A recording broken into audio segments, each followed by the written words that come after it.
Hey everybody, welcome back to Lettermen Row. I am Austin Ward, that's Tim May, Jeremy Birmingham. This is Buyers Auto Rapid Reaction. We are back in person for media days, interviews, shaking hands, and hearing from the commissioner, Kevin Warren. It was an interesting day here, Lucas Oil Stadium. The Buckeyes go on Friday, but kicking things off, it was a long-awaited, perhaps long overdue conversation from Kevin Warren. I personally thought it was a huge failure and a colossal waste of time. Ineffective leadership. I'll stop right there and let you guys weigh in. If you guys didn't see it, my column on Lettermen Row earlier on Thursday, thought it was a bad speech.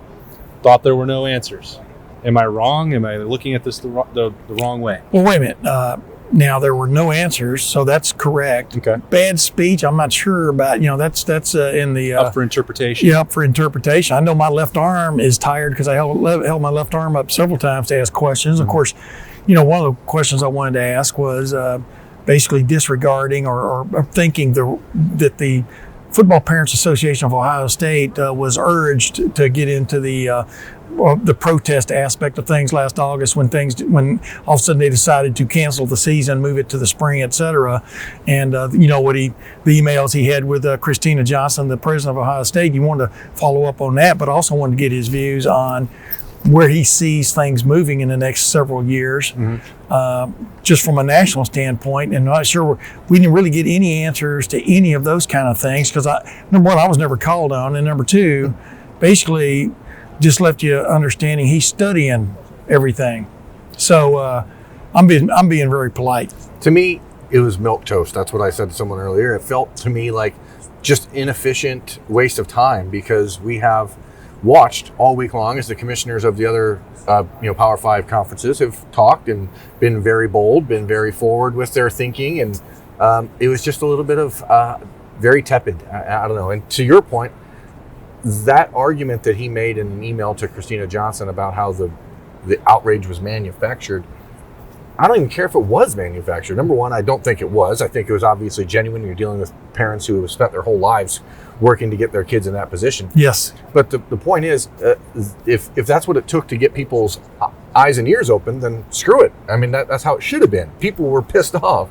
And to me, the biggest problem I had with Kevin Warren's speech was not that he was focused more on talking about the history of the Big Ten, which people know about, but where's the Big Ten going?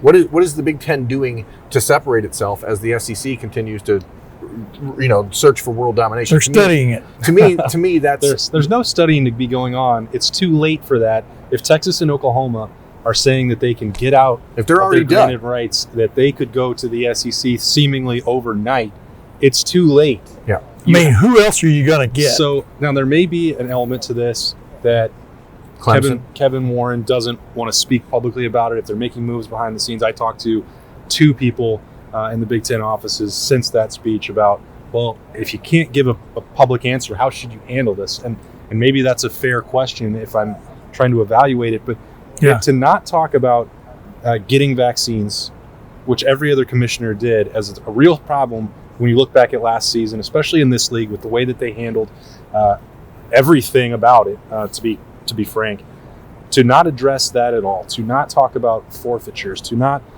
talk about what format the Big Ten may like for the college football playoff discussions that are ongoing when every league is trying to stake out a claim for how that's going to work, to not talk about name, image, and likeness in any sort of tangible way and the impact of that moving forward, let alone NCAA governance and everyone talking about a change to the model when leagues are saying this is how it should be and decentralizing leadership.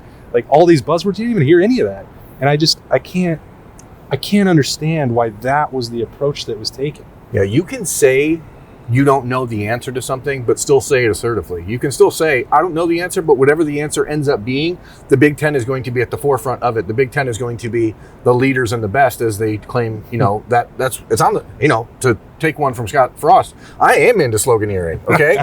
Leaders and best is... This league has always been into the league loves slogans. So, I think that you get up there on that stage, and if you're Kevin Warren, after a year of silence, a year of hiding from the media, this is your first opportunity to really talk to people and connect with people, and to get up there and just give a bunch of fluff.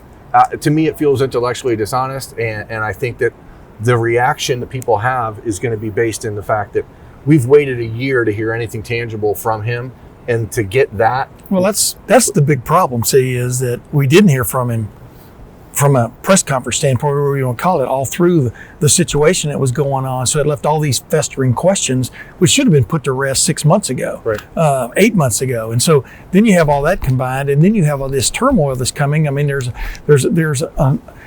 does appear to be an orogeny, OROGENY, coming in major college football again, major college athletics, but major college football again. If you believe any of the smoke and mirrors that are coming out of the SEC right. and the Texas-Oklahoma talk, that's got to be, if you didn't know about it before, which would have been no excuse, you've got to have some reaction to the idea that but they knew that about super. They have known about exactly. My point. That's my point. My point is you've got to have some reaction and some type of idea of what you're going to try to look like going forward, and even the Notre Dame talk from many years ago. But now you had Notre Dame and Clemson. Now, we can move on from. But all now, this if stuff, all of a sudden Notre Dame goes somewhere, they're probably going to the ACC. So who do you go get as the Big Ten?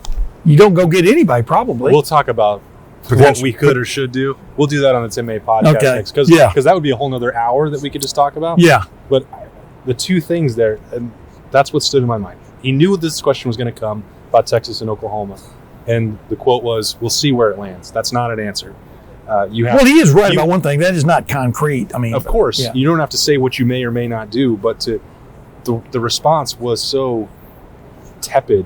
And this is a league that, throughout the entire history of college football, has prided itself on setting the tone, being the leadership, saying our way is the right way. Yeah. And you cannot tell me that we'll see where it lands, and I have no regrets about the last year, when all of us lived through 2020 and all of us that cover college football know the mistakes that were made in that process. You cannot say those two things, because whether you think that he made a good speech or bad speech doesn't matter. The conference that is supposed to be setting the tone, he is the figurehead. He's the only one who matters. He's one of the most powerful people in this sport. Yeah. And he should be dictating what is happening. I think coming out and stepping up on that stage on Thursday morning and saying, first and foremost, we, not even I, he doesn't have to take credit for it or blame for it. Say we, the Big Ten, could have handled this differently, and we could have done better. We could have communicated better. We could have addressed things in a more, clear way. Even just doing that would allow a lot of people with the pitchforks to put him down and say, hey, you know what? Maybe he's right. Maybe he walked into an incredibly difficult job without any experience at the absolute worst time. He walked into Armageddon and had never run, let alone a conference. I mean, anything before. He's a lawyer. So it's not like Armageddon, they were trying to blow up an asteroid.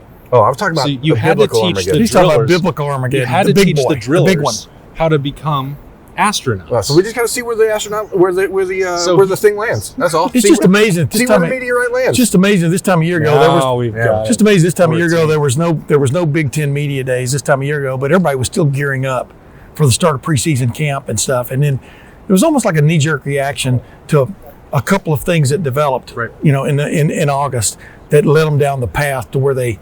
And what bothered you though was the sequestration of Tim. Stop using all these big words. I'm not even sure that's a real You're just coming out of the woodwork. But you know what I'm saying? Let me ask you this: it was of the Big Ten commissioner, et cetera, where you really you just heard word of mouth of what he was thinking and what was going on, and that's what drove members of the media and parents, friends, family, team. Exactly. Are you willing to consider? And this is I just had this thought, so bear with me, folks. This is literally happening in real time. Yeah, we see the smoke coming out of your ears. Maybe the boldness. This is real time, folks. The boldness with which the Big Ten acted last year had caused this sort of delayed and slowed down response now, because the first decision he made in the Big Ten was wrong. So maybe I disagree with that. I thought the first decision he made in the Big Ten when he called off the Big Ten, basketball tournament here in Indianapolis back in March, I thought that was okay. I thought that was exactly the right move at the right time. We're talking about what really matters. Okay, Big Ten football. Well, that was a big decision. The first decision he made about Big Ten football was wrong. Correct. And was bold, and it was an attempt to change the discussion and lead a discussion, right?